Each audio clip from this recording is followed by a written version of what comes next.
Okay, so reverse percentages is a tricky enough concept as it is, if you remember back to year 9. But reverse percentage without a calculator, you're joking, but let's do it anyway. Question 1, page 94. Reverse percentages, here we go. A surfboard is reduced by 20%. Reduced by 20% in the sale.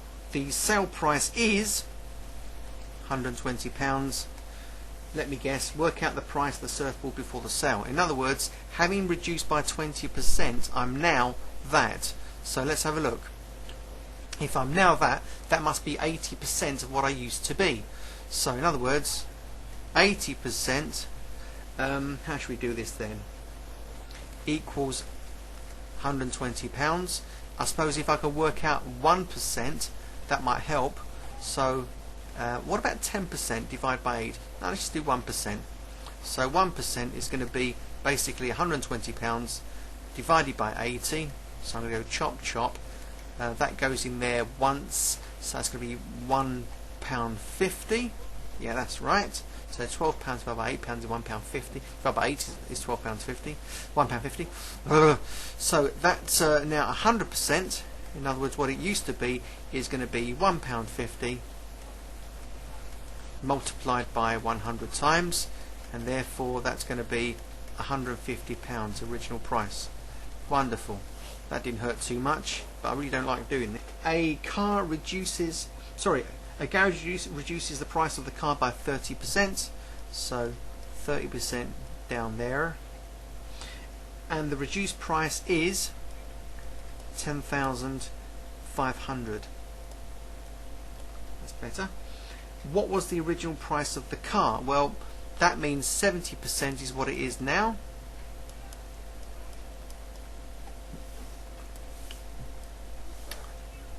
£500, of course.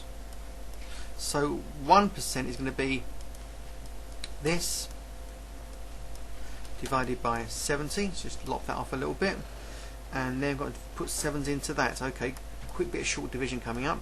1050. 7s into 10 go once, 3 left over. 7s into 35 are going to go 5 times with a 0 left over like that. There you go. So therefore 1% equals £150. So therefore 100% of the original price as was is going to be £150 times 100, and we have got therefore doing £15,000 was the original price before the reduction of some 30%. Alright. Question 6. A holding company gives 10% discount, and if you do an early booking, that is, and Jake makes an early payment of £738. That's the early payment, and the question says what was the cost of the early payments before the early payment discounts. Well, in other words, if you got 10% off and you end up paying £738, this must represent 90% of the true cost. So 90% of the cost equals £738. Do this a different way. In other words, 0.9 of the original cost, call it X, equals 738. We can now set up a simple equation like this and divide by the 0.9. Well, nobody likes doing that, so I'm going to call it 7380 divided by 9. I'm now going to do some short division, so that's not as intimidating. So 7380, here we go. 9s into 7 don't, 9s into 73 go 8 times, because 8 9s are 72, 1 left over. 9s into 18, sorry, go twice, and 9s do not go into 0. Therefore, the original price of the holiday was £820. And incidentally, if you decide to work out 10% of 820 and subtract, you should get £738. Okay. Try and squeeze another one in somewhere. Go across the page like that. Let's bounce over. Right, Liam pays, poor old Liam. Liam pays 2480 in tax. This is 20% of his taxable income. What is Liam's taxable income? In other words, this £2,480 is 20%. There's no subtracting from 100 or anything like that. So here I go.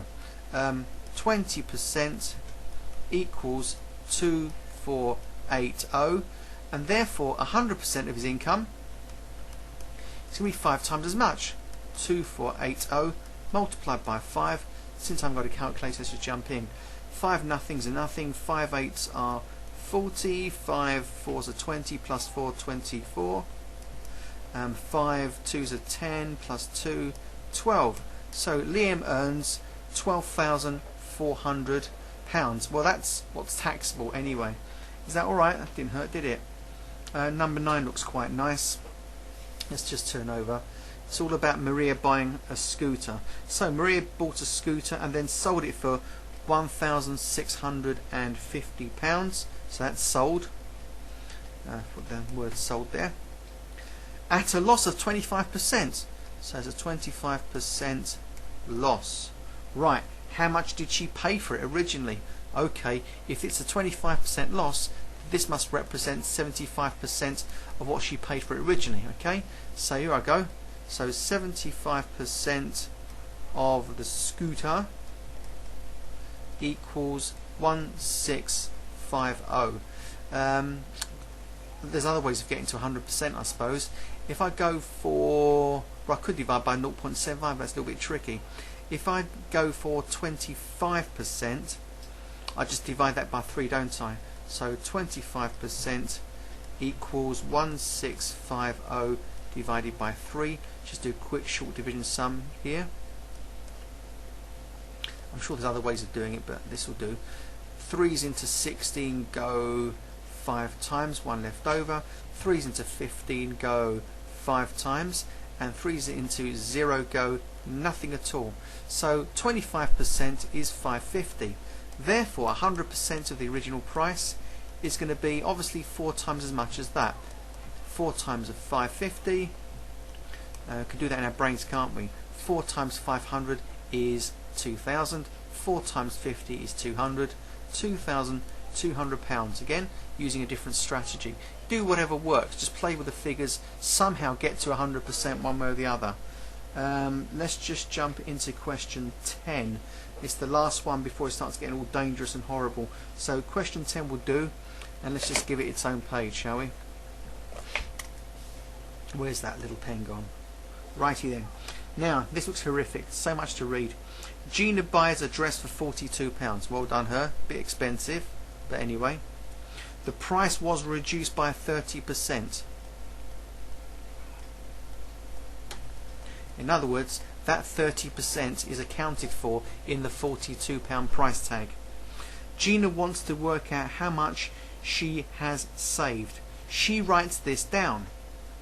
£42, divide that by 100 times 30. Oh, I put 300. I'm reading on. Times 30. And that equals £12.60. Right, what have I got here? Explain why Gina has got the answer wrong. Well, she's worked out 30% of the price she bought it at. That's not correct, Gina. What you need to do is to work out what 30% of the original price was and take it away. Trouble is, we don't know what the original price is. So what we have to do is work out how much Gina actually saved by going backwards and finding out the true cost of this dress before it was reduced by 30%. So if that represents a 30% reduction, then basically this retains 70% of its original value. In other words, 70% of the dress price is £42. Fair enough? Okay, so let's have a look. Let's go for 1% of the price of the dress price. It's going to be 42 over 70. I think 7's work quite nicely there. So what do I got here? That's going to be 7 into 42 go 6, 7 into 70 go 10. So basically 1% is going to be 6 over £10. In other words, 60p. Fair enough? 6 over 10 equals 60 pence in terms of money. Therefore, 100% of the dress price is going to be 100 lots of 60p. In other words, 100 lots of 0.6 pounds. Alright, put times there, and that will give me bounty 60 quid the original dress. What is the saving? Here's the saving. Well, she was going to pay £60 but found it in the sale for £42, and she's actually saved £12. Alright, and not the £12.60. Alright, I'm going to stop there. That's quite challenging doing this without a calculator, I can tell you, especially I've not even prepping it beforehand. But that's the end of that topic. That's 8.6, and I'm signing off now for a bit. So see you later.